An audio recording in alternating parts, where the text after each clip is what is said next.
ఆధ్యాత్మ రామాయణంలో అయోధ్యకాండలో 7th సర్గలో 38 శ్లోకం నుంచి. దశరథ మహారాజు తెలియకుండా వేట కోసమని వెళ్ళి అలా వేటాడే క్రమంలో ఏదో జీవి సంచరిస్తుంది అనుకున్న అర్ధరాత్రి వేళ బాణానికి గురైపోతాడు ఇంకో ముని కుమారుడు. అయితే బ్రహ్మహత్యాది పాపాలు చుట్టుకుంటాయేమో అని భయంతో ఉంటే క్షమించమని అడిగితే ఏమీ చుట్టుకోవు, నేను వైశ్య కుమారుణ్ణి అని చెప్తాడు. పైగా నా తల్లిదండ్రులు గుడ్డివారు, ముసలి వాళ్ళు దాహంతో ఉంటారు, అందుకుని ఈ నీటిని తీసుకెళ్ళి వెళ్ళమంటాడు. దశరథ మహారాజు అక్కడికి వెళ్తారు. ఆ వృద్ధులకి ఆకలితో ఉన్నారు, దాహంతో ఉన్నారని చెప్పి మంచినీరైతే తీసుకెళ్ళాడు కానీ బిడ్డే వచ్చాడని వాళ్ళు అనుకున్నారు. ఎందుకు ఇంత ఆలస్యమైంది, ఎందుకు ఇంత నిర్లక్ష్యం చేశావు అని అడుగుతారు. అప్పుడు తన గురించి ఆ జరిగిన వృత్తాంతాన్ని దశరథ మహారాజు వాళ్ళకి చెప్తాడు. జటా వికీర్య పతితం దృష్ట్వాహం మునిధారకం భీతో గృహీత్వా తత్పాదౌ రక్ష రక్షేతి చాబ్రవన్. ఇక్కడ శబ్దం వచ్చిన వైపుగా బాణాన్ని అయితే విడిచాను, కానీ ఎప్పుడైతే ఆ చచ్చాను అన్న శబ్దం వినిపించిందో అప్పటికి నేను అక్కడికి పరిగెత్తుకుంటూ వెళ్ళాను. అక్కడ చూస్తే జటలతో కింద పడిపోయి ఉన్న ఒక ముని కుమారుని చూశాను. భయపడి అతని పాదాల మీద పడి రక్షించు రక్షించు అని నేను అతన్ని వేడుకున్నాను అని చెప్పాడు దశరథ మహారాజు. మా భైషిరితి మా ప్రాహ బ్రహ్మహత్యా భయం నతే మత్పిత్రోహ సలీలం దత్వా నత్వా పార్థయా జీవితం.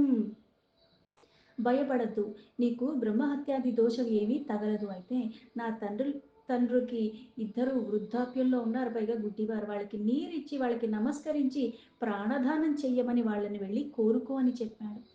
ఇత్యుక్తో మునీనాథేన హ్యాగతో మునిహింసకః రక్షేతాం మాం దయాయుక్తో యువాం హి శరణాగతం అని చెప్పిన ఆ ముని మాటలు అనుసరించే ఆయన తల్లిదండ్రులైన మీ దగ్గరికి నేను వచ్చాను అని ఇలా చెప్పాడు. మీ కుమారుని చంపిన పాపాత్ముణ్ణి నేనే, మీరు దయాశీలుడు కాబట్టి నేను మిమ్మల్ని శరణ వేడుకుంటున్నాను.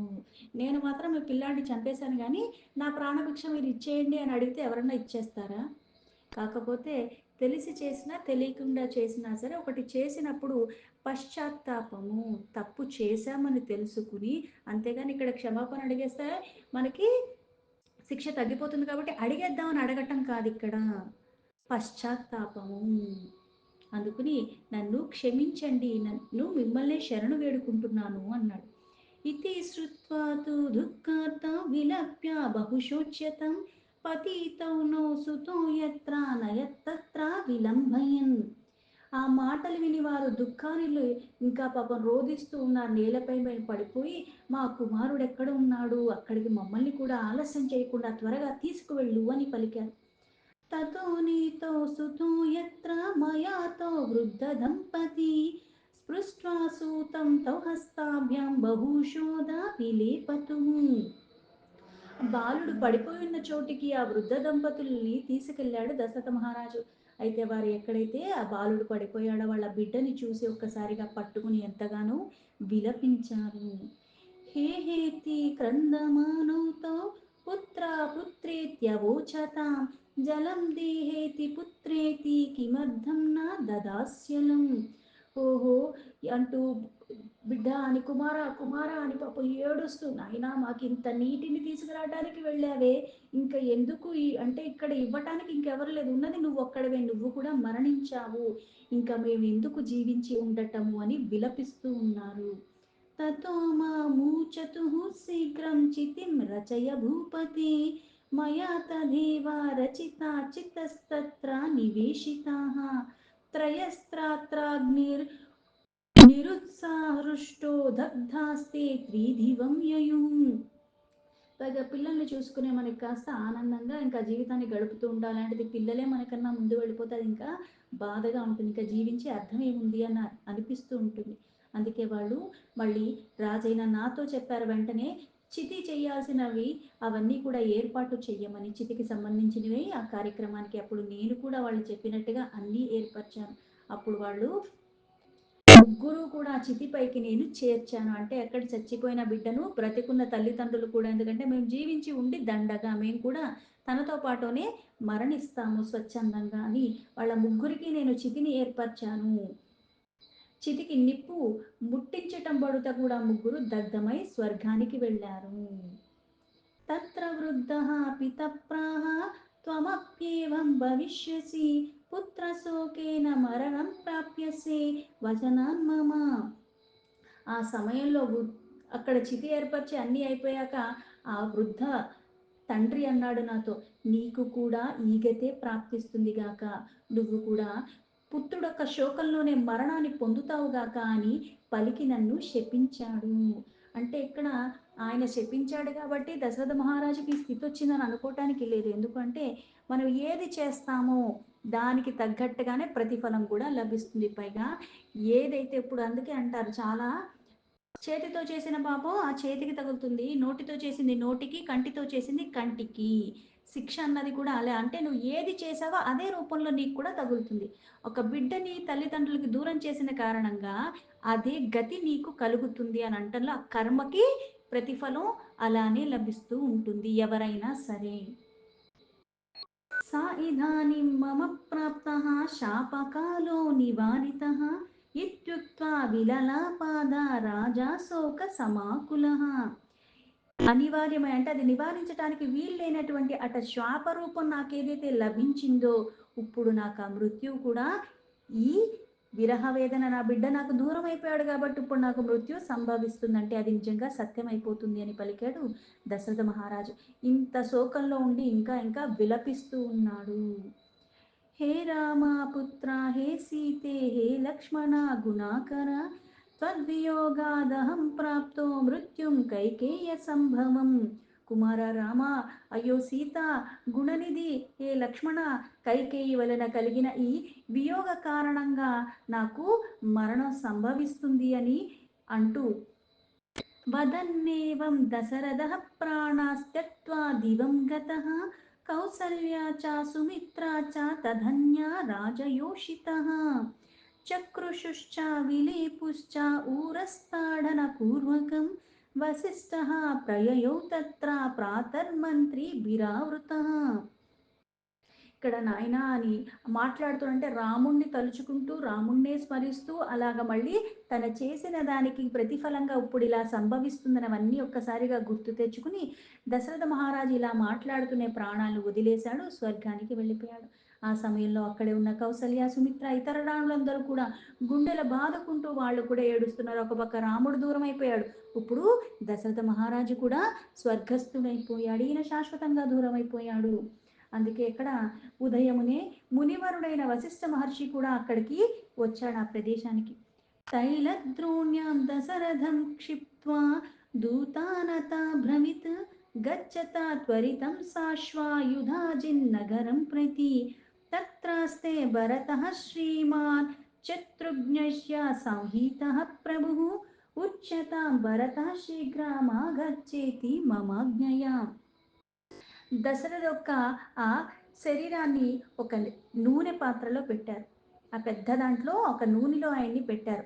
దూతలను పిలిపించి వశిష్ఠ మహర్షి వెంటనే అశ్వాలను అంటే గుర్రాల్ని సిద్ధంపరిచి వెంటనే మీరు ఇవన్నీ తీసుకుని ఆ యుధాజిత్తుని నగరానికి వెళ్ళండి అంటే ఆ మేనమామ దగ్గరికి వెళ్ళి అక్కడ శత్రుఘ్నుడితో కలిసి ఉన్న భరతుణ్ణి వెంటనే అయోధ్యకి తీసుకురండి, మహారాజును అలాగే కైకేయిని కూడా వచ్చి దర్శింపమని అతనికి కూడా నా ఆజ్ఞగా చెప్పండి అని చెప్పాడు వశిష్ఠ మహర్షి. అయోధ్యాయాం ప్రతి రాజానం కైకేయీం చాపి పశ్యతు ఇత్యుక్త్వా త్వరితం దూత గత్వా భరతమాతులం.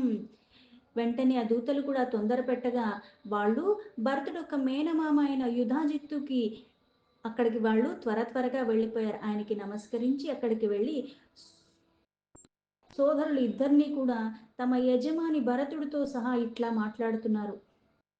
యుధాజితం ప్రాణయోర్ అచ్చుర భరతం సానుజం ప్రతి వశిష్ఠస్త్వా బ్రవిత్రాజన్ భరత సానుజ ప్రభు. రాజా, మా స్వామి అయిన భరతుడు తన తమ్ముడితో సహా ఇక్కడ ఉన్నాడు కాబట్టి ఇంకా ఏవి మాట్లాడకుండా ఇంకా వేరే ఆలోచనలు ఏవి చెయ్యకుండా వెంటనే అయోధ్యాపురానికి తిరిగి రావాలని వశిష్ఠుల వారు మీకు చెప్పమని మమ్మల్ని పంపించారు అని చెప్పారు. దూతల మరణ వార్తనేమి చెప్పలేదు, రాముడు వెళ్ళిపోయిన సంగతి కూడా చెప్పలేదు.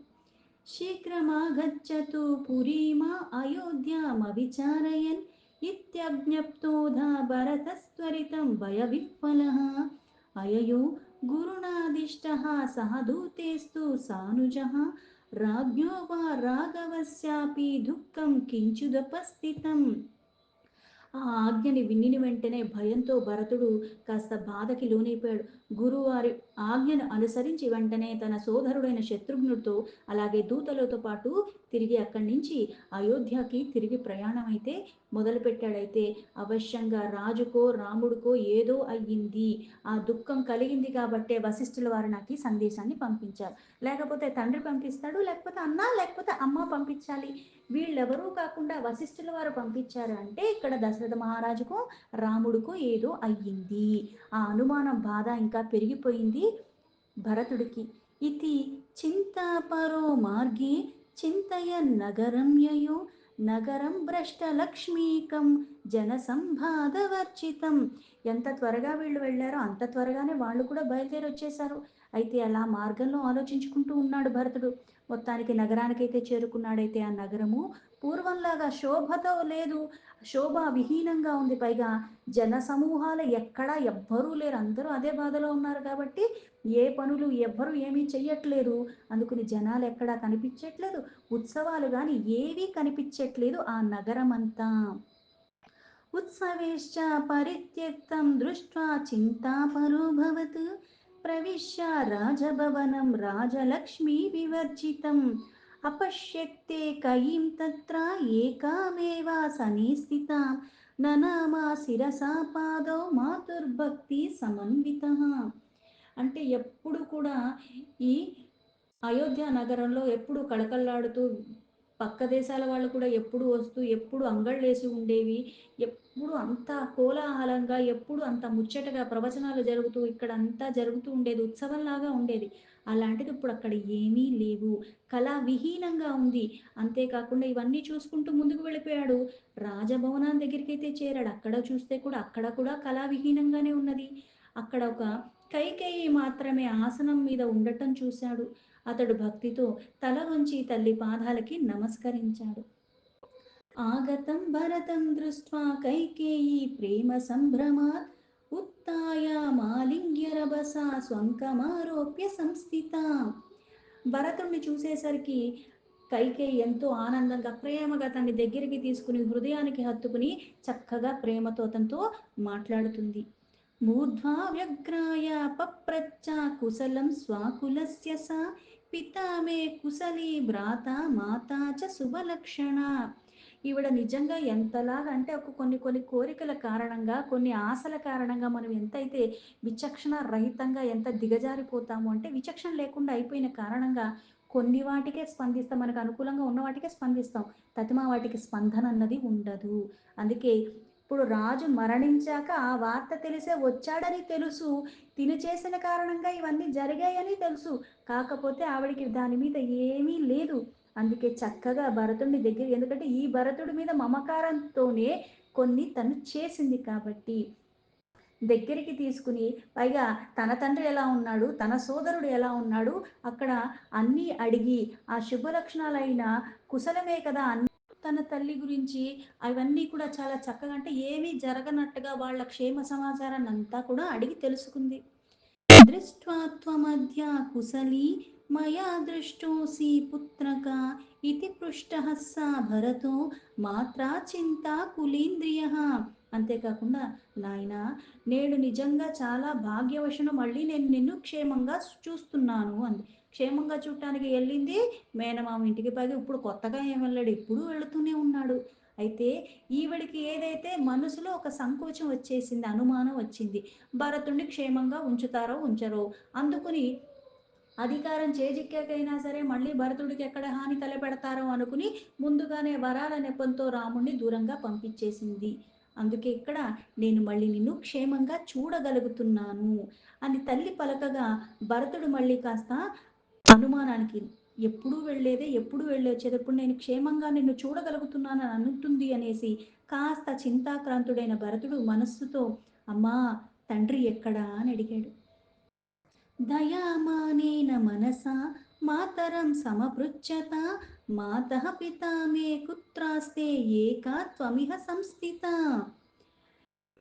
నువ్వు ఒంటరిగా ఉన్నా అంటే ఎప్పుడూ కూడా దశరథ మహారాజుతోనే ఉంటుంది. దశరథ మహారాజు కూడా మిగిలిన భార్య కన్నా ఈ తినన్నే ఎక్కువగా చూసుకున్నాడు.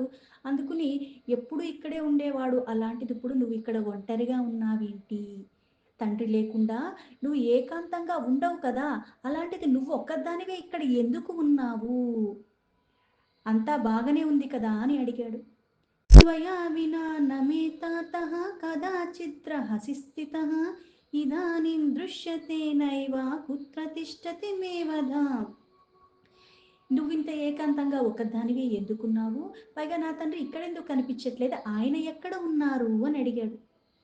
అదృष्ट्वा పితరం మేధ్య భయం దుఃఖం చ జాయతే ఆదాహ కైకేయి పుత్రం కిం దుఃఖేన తవానగా. తండ్రిని చూడక నాకు ఇప్పుడు భయము దుఃఖం రెండూ కలుగుతున్నాయి అని అడిగాడు. అప్పుడు కైకేయి, ఓ పుణ్యశీలుడా, నీకు దుఃఖం ఎందుకంటే నువ్వు దుఃఖపడాల్సిన అవసరం ఏమీ లేదు. నీ సుఖాన్నే నేను కోరుకుంటున్నాను కాబట్టి నీకు సుఖాలే దక్కుతాయి అన్నట్టుగా నీకెందుకు దుఃఖం అంది. या गतिर्धर्मशीलानामश्वमेधादियाजिनां तां गतिं गतवानद्या पिता ते पितृवत्सला. ఓ పితృవత్సల, ధర్మ పారాయణులు, అశ్వమేధాది యజ్ఞకర్త అలాగే ఎట్లాంటి ఉత్తమ గతిని పొందుతారో అటువంటి ఉత్తమ గతిని ఇప్పుడు నీ తండ్రి కూడా పొంది ఉన్నాడు అంది. అంటే ఇక్కడ మరణం గురించి చింత లేదు. అసలు ఈ మరణానికి కారణం ఏంటి అన్నది కూడా ఆవిడికి ఏమీ లేదు. అంటే జరిగిందంతా కూడా ఏదైతే కోరిక కొద్దీ కొన్ని చేస్తూ ఉంటామో ఈ కోరిక ఎంత తీవ్రంగా ఉంటుందంటే అవి మనకి సూక్ష్మంగా అయిపోతాయి. అంటే దాన్ని నువ్వు గుర్తించవు. అందుకే ఎలా అయితే ధర్మ పారాయణలు అనుభవించాల్సిన గతి వాళ్ళకి లభిస్తుందో, ఇట్లాంటి అశ్వమేధాది యజ్ఞాలు ఇవన్నీ చేసిన వాళ్ళకి గతి లభిస్తుందో, అట్లాంటి ఉత్తమ గతిని అంటే మరణించారు అన్నది చెప్పకుండా ఉత్తమ గతిని నీ తండ్రి పొందాడు అని చాలా ఇదిగా చెప్పింది. తచ్చుత్వా నిపపాతోర్వ్యా భరతః శోక విహ్వలః హా తాత క్వా గతోసి త్వం త్యక్తా మాం వృజినాన్నవే. ఆ మాట వినినంతనే భరతుడికి శోకం ఎక్కువైపోయింది. అనుమానం ఉంటేనే అంత బాధ కలిగిన వాడికి అది నిజమైపోయేసరికి పాపం ఇంకా బాధ కలిగింది. అయ్యో తండ్రి, అయ్యో నన్ను ఇంత దుఃఖ సముద్రంలో విడిచి నువ్వు ఎక్కడికి వెళ్ళిపోయావు అని పాపం బాధపడుతున్నాడు. असमार्वीव रामाय राज्ञे मां कागतोऽसि भोः इति विलपितं पुत्रं पतितं मुक्तमूर्धजम्. నన్ను రాముడికి అప్పగించకే, నువ్వెక్కడికి వెళ్ళిపోయావు అని విలపిస్తూ ఉన్నాడు. ఇలా చెదిరిపోయిన కేశాలతో నేల మీద పడిపోయి అంత ప్రయాణం చేసొచ్చాడు. అనుమానంగా ఉండి బాధగా ఉండి, కానీ అది ఇక్కడ తండ్రికి ఇలాంటి గతి కలిగిందనేసరికి మరణించాడు అనేసరికి పాపం బాధను తట్టుకోలేకపోయాడు. అందుకునంతలాగా నేల మీద పడిపోయి రోదిస్తూ ఉన్నాడు. ఉత్తాప్యామృజ్య నయనే కైకేయీ పుత్రమబ్రవీత్ సమశ్వాసీ భద్రం తే సర్వం సంపాదితుం మయా. కైకేయి ఆ భరతుడు యొక్క కన్నీరు తుడుస్తూ ఆ భరతుడితో ఇలాంటిది, నాయన కాస్త ఊరడిల్లు, నీకు మేలు జరుగుతుంది గాక, నీ కొరకు సర్వాన్ని కూడా నేను చక్కబరిచేశాను. అంటే నువ్వు ఇంకా దేని గురించి దిగులు పడక్కర్లేదు, నేను అన్ని చక్కబెట్టేశాను, నువ్వు వచ్చే లోపల ఇంకా ఇక్కడి నుంచి నీకు అన్ని సుఖాలే, అందుకు నువ్వేం దుఃఖపడక్కర్లేదు అన్నట్టుగా చెప్పింది. తామాహ భరతస్తాతో మ్రియమాణః కిమబ్రవీత్ తమాహ కైకేయీ దేవి భరతం భయవర్జిత. కైకేయి ఇలా మాట్లాడుతుంటే భరతుడు మళ్ళీ మరణించే వేళ మహారాజు ఏమని చెప్పాడు? అలా ఇంత నిర్భయురాలై భరతుడితో ఇట్లా మళ్ళీ మాట్లాడుతుందంటే ఇక్కడ భరతుడు ఎంత శోకంలో ఉన్నాడంటే, కనీసం నేను ఆ సమయంలో తండ్రి దగ్గర లేను, ఆయన మరణించే సమయంలో ఏమన్నా చెప్పారా అంటే ఆయన ఏం చెప్పి వెళ్ళిపోయారు, కనీసం అది నేను చివరి ఆయనతో గడపలేదు కదా అన్నట్లా అడిగాడు. ఈవిడ మాత్రం ఆవిడ ధ్యాసలోనే ఉంది. అందుకని ఈవిడ చాలా బాగా భరతుడితో మళ్ళీ ఇట్లా మాట్లాడుతుంది. హే రామ రామ సీతేతి లక్ష్మణేతి పునః పునః విలపన్నేవ సుచిరం దేహం త్యక్త్వా దివం యయౌ. అతడు హే రామ, హే రామ, హే సీత, హే లక్ష్మణ అని చాలాసేపు విలపిస్తూ విలపిస్తూ ఆ శరీరాన్ని వదిలిపెట్టేసి స్వర్గానికి చేరుకున్నాడు అని చెప్పింది. తామాహ భరతో హేంబా రామ సన్నిహితో నకిం తదానిం లక్ష్మణో వాపి సీతా వా కుత్రతే గతాః. ఆ మాటలు వినంగానే ఇక్కడ చాలా ప్రజ్ఞావంతుడు కాబట్టి అందులోది పసిగట్టేశాడు. రామ రామ లక్ష్మణ లక్ష్మణ సీత సీత అని విలిపిస్తూ ప్రాణాలు వదిలేయటం ఏంటి? అంటే వాళ్ళెవరూ తన పక్కన లేరా? అమ్మ మాట్లాడిన మాటలు వినేసరికి ఆ సమయంలో రాముడు దిక్కులు లేడా? లక్ష్మణుడు లేడా? సీతమ్మ లేదా అక్కడ? వారెక్కడికి వెళ్ళారు? అని మళ్ళీ వెంటనే అడిగాడు. దీంతో అధ్యాత్మ రామాయణంలో అయోధ్యకాండలో 7th సర్గలో 71 శ్లోకాస్ సంపూర్ణం.